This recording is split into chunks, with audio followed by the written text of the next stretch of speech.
Hi, friends. Welcome back to Out of Focus. I'm Shannon Stewart, and it's Thanksgiving week. Bam.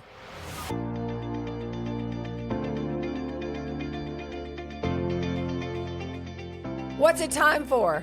Giving thanks? Yes, Yes. and stretchy pants. Well, joggers. I'm A going to lot go of with people- the joggers. Football, family, friends, naps, Naps. getting ready for Black Friday the next day. There's all kinds of Well, stuff. let's back it up. Have Yeah. you ever actually been shopping on Black Friday? Oh, absolutely. You have? Yeah. What time did you get up and what time did you get out of the house? Because I know they start really early. Did you get in those long lines? I've been out as early as 6 in the morning. Yeah. Wow. Yep.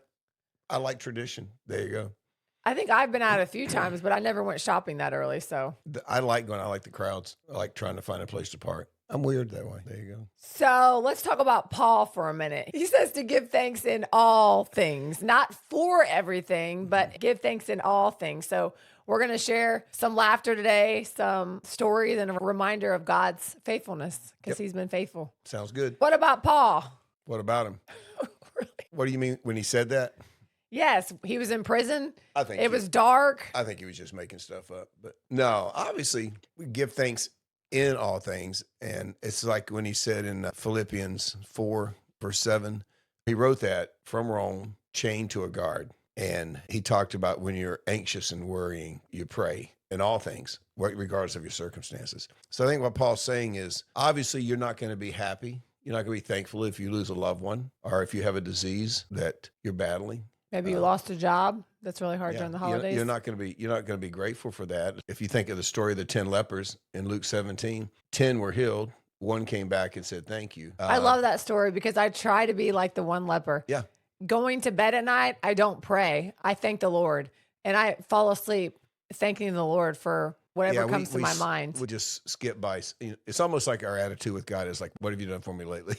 I know you healed me then, but I got emotional things now that need healing or whatever. It's easy to be thankful in all things if it's a miracle, if God heals you or you hit the lottery or whatever it is. I just talked to two families today whose worlds turned upside down like almost overnight financially. And the only encouragement I could give her was that, and Paul said it in all things, like this is the situation that God has placed you in right now. And you either believe Romans 8:28, that all things work together for good to those who love him and are called according to his purpose, or you don't believe that. Not just when things are going well, but even when things are going bad. I said, so you'll come out the other side of this and you'll probably be able to look back and see what God taught you and you can be thankful for that. In the middle of the storm, it's tough. But I think what Paul was saying is you're going to come out of the storm. God's going to bring you through. So even in the middle of the storm, you can give thanks for the anticipation that you will come out the other side and God is going to somehow use it for your good. I was just thinking of times in my life where it was hard to give thanks because of my circumstances. I might have been in Chicago living in a closet, but I really was thankful that I had a place to lay my head. It was clean, it was safe, and I was saving money. I didn't have money to pay for my own apartment. So God opened that door, but there were definitely times where I suffered great disillusionment because my desires didn't always line up with his will and my mind drifted off into dreamland and what if he does this or how is he going to work this out? And instead of surrendering the outcome to him, I got crushed because it wasn't his will. Yeah, I wish I was so spiritual I could say that. You know how I love Christmas. And the one Christmas I was in an apartment by myself with cancer. In fact, ended up in the emergency room because I had a complication on Christmas Day. And I don't know that you could get any lower emotionally than that. And I would love to be able to say, wow, I sat in my apartment, so I'm still so thankful for God, what he's doing in my life. I'm not sure any of us are that strong. Paul is, though. It's a discipline because sometimes you don't feel like worshiping God, but David worshiped. You have to find in those moments what it is that you are grateful for. And if you're a believer, what you can always go back to, regardless of my circumstances right now, and I think this is where Paul came from, I have a Savior, Jesus Christ. So worst case scenario, I've got eternity with him secure. And I think that's why Paul, he didn't look at the circumstances of life. He kept his eyes on the big prize. And most of us, especially in America, we're pretty shallow. It's the here and now, our bank account. Are we happy at work? Are we not happy at work? How's our family doing?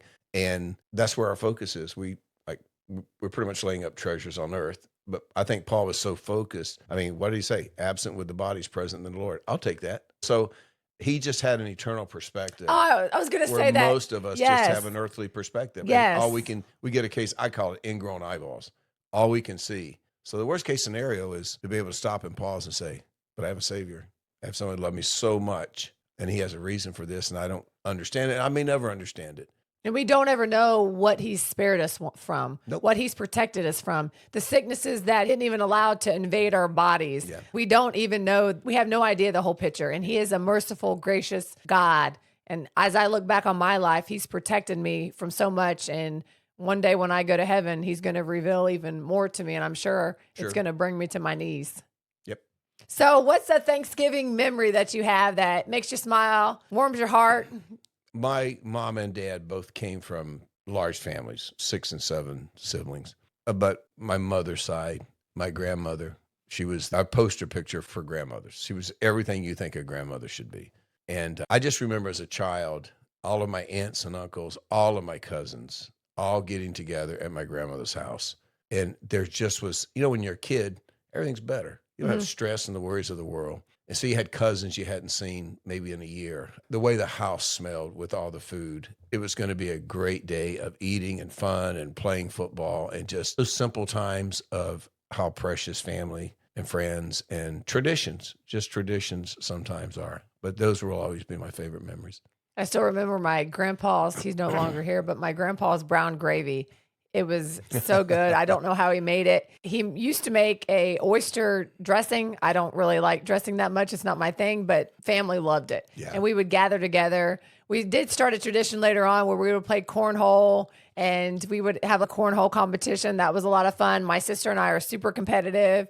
So are my cousins, and my aunt and uncle were super generous. And so they would put a prize for whoever the winner would be. And so we were after it.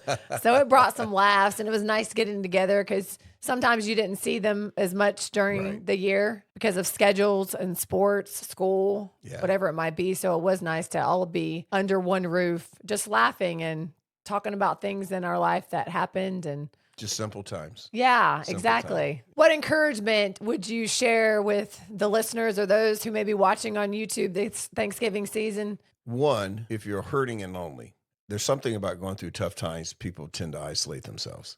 I've never understood that. I'll reach out to someone and say, I've missed you at church. And they'll say, well, I'm just going through a tough time. I'm like, well, that's when you need to be there. You need to be among people who love you and care for you. But when you were depressed, did you want to be around people? No. So you can understand. So I totally understand. Yeah. But that doesn't mean I don't know that the best thing you can do, and it's really what got me out of my depression, was decide I'm not going to live in a cave. No, you got to force yourself. Yeah. And so no matter how emotionally just in bondage you feel, you have to make yourself available. I would encourage people to get out of that cave, like Elijah when he was hiding in the cave. Get out of the cave and get involved with friends, reach out to someone, but don't spend it alone. That is the absolute worst thing you can do. But on the other side, I think there's a lot of us that have people in our lives that it wouldn't take long. We could figure out who needed some encouragement at Thanksgiving, and setting an extra place or two at a table and reaching out to someone who we may have no idea how much they need to be reached out to. I think we take a little bit of inventory and think, God, who has God placed in my life right now that I could be an encouragement to? I'll never forget one year when I was pastoring at Hope. We had quite a few homeless people that attended there. They actually lived in the woods behind the house, and we had built our building with homeless in mind. So we had a locker room where they could shower. We had a laundry room where they could wash their clothes. And many of them we helped get off, but many of them preferred to live the way they lived. But they were always hanging out at the church, and they'd come by and have a cup of coffee with me and things like that. But one guy in particular, Roger, I remember after all the Christmas Eve services, I think we did like 11, 13 Christmas Eve services. Wow. I saw him in the lobby, and he actually was carrying a shopping bag. And he had, with what limited resources he had bought some gifts for people that had maybe got carried him to the doctor or done something for him. And he was trying to locate those people. And I kind of helped him. And then I just asked him, I said, all right, it's Christmas Eve. What are you doing? He says, nothing. I said, you want to go home with me? And he said, what do you mean? I said, well, I got an extra bedroom if you want to spend the night. And he said, no. And so I kept talking to him. I said, listen, I'm going to get my truck and I'm going to pull it around. And you be out there. We're going to go to my house. And if you don't want to spend the night, that's fine. But at least there's people there. So he went with me, got my truck. But driving home, it was about a 20-minute drive. It's the first time I really heard his story. And it was quite a moving story. But just bringing him home, one was to see the expression on everyone's face when I walked in with a homeless man. But my favorite memory of that is he had this little backpack. And for some reason, he had a box of toothpicks in his backpack. So he was going around at the party, chatting with people, and he would pull out his box of toothpicks and open them up and say, "Would you like a toothpick?" Aw. And to see him interacting with people, but then to see their defenses going down. And at the end of the evening, I said, "Well, are you going to spend the night?" He says, "I really want to go home," which for him was back to the woods, to his tent. So we took him back. I took him back. But you just never know how God can use you in any moment. And it may not have to be a homeless person. It may not have to be that extreme. But I guarantee you there's somebody in your life this Thanksgiving that's lonely and discouraged, and you could be an incredible blessing to that individual. I think another thing is it's a good time in the year to thank people that maybe they know they hurt you. And what they would just love to hear from you is, "Hey, just so you know, I've forgiven that and let it go." I believe God's angels work overtime during the holidays. I think hearts are more sensitive, hearts are more open. And instead of just getting caught up in ourselves, which is easy to do. Yeah, just look around and see how could God use us to be an encouragement to someone during this holiday season. For many of us, it's a time of incredible celebration. For many, maybe because of loss of loved ones or circumstances, who knows what it is. It's the darkest time of the year. And part of it's because they look around at everybody else who seems so happy, but maybe they've lost a spouse, they've lost a child, or maybe they've lost their income and they've been unemployed and they can't experience the holiday that they would normally have. There's lots of opportunity for God to work and to use us as part of that healing process for people. So I would encourage all of us to kind of get out of ourselves. Yeah, and I hope instead of looking around or looking at what may not be or what they're still hoping for, that they look up. Yeah. Because God can change their situation or circumstances in a split second. And if it wasn't through some of the things that I've went through, I would have never known that He is my comforter. He's my protector. He's the great physician. He's delivered me from different physical ailments. He's all those things. Mm-hmm. And so we get to learn the different facets of His character when we go through trials or testings. And He's an incredible God. And I'm thankful, so thankful that I know Him. And it brings up a funny conversation because I was trying to encourage someone this morning to start their day with thanking the Lord for 10 things, because it really does produce in you a heart of thanksgiving and gratitude. It changes things because when you start saying things out loud, you're like, wow, I really do have a lot to be thankful for. Yeah, even writing a note or sending a text to someone who has meant something to you, in some way motivated you. Maybe they were a mentor to you, but they made a difference in your life. Psalm 103, where David said, "Bless the Lord, all my soul, all that is within me, bless His holy name." But he's talking to his soul. He's not talking to the people, it's my soul. And basically he went through like 5 things. He says, who pardons your sin, who forgives your iniquities, who delivered your life from the pit. And if you start thinking through those things that God has done, regardless of your circumstances, you will be reminded that you're fearfully and wonderfully made. You're a child of the King. An heir of Christ. And He's at work in your life. Amen. I have to know this. What are you excited about eating on Thanksgiving? What's your favorite dish or favorite? I know you're a sweet man, so what's your favorite dessert? If we're talking Thanksgiving, pecan pie. Oh, I was going to guess that. Yeah.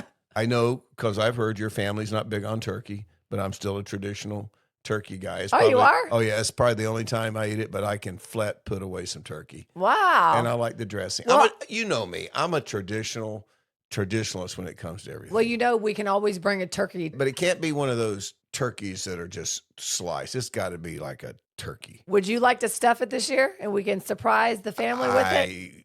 I have not done that. Because I remember you stepped it up last year for Christmas. I did do the prime rib roast last year. You took the little thyme. He called it thyme, everybody. It was thyme. Hey, it's spelled T-H-Y. I was like, hold on a second. What did you just say? It says right here on the paper, thyme. Yes. But I overcame that. Wait, so what's it called? And I felt like it's thyme, but it's spelt thyme. I think anybody would see that. I almost wanted just to let you go to the grocery store and say it to one of the workers because I knew you probably wouldn't be able to find it. But I felt like I was set up. Somebody who spelled that knew that one day I was going to drop. Well, when you've never cooked in your life, thyme is an easy mistake to make. Oh, I know what it was. The store at the mall. You said, hey, guess what? They have artesia in the mall. And I was like, what did you just say? So did I not grab a worker and I said, will you please tell him? Yes, you did. But I need to hit record on my phone. Everything has to be recorded on your phone. What do you call this store? I thought it was Artesia, but I think it was Aritzia. Yes, see? Again, innocent mistake. That's awesome. Hey, I was a PE major. So there you go. Well, let's do this on 1, 2, 3. We'll wish everyone a happy Thanksgiving. Okay. 1, 2, 3. Happy Thanksgiving. We love you guys, and we will see you next week. Remember, when life feels out of focus, there's always one who brings clarity. Focus your camera. Oh, there's always one who brings clarity. And buy me a present on Black Friday.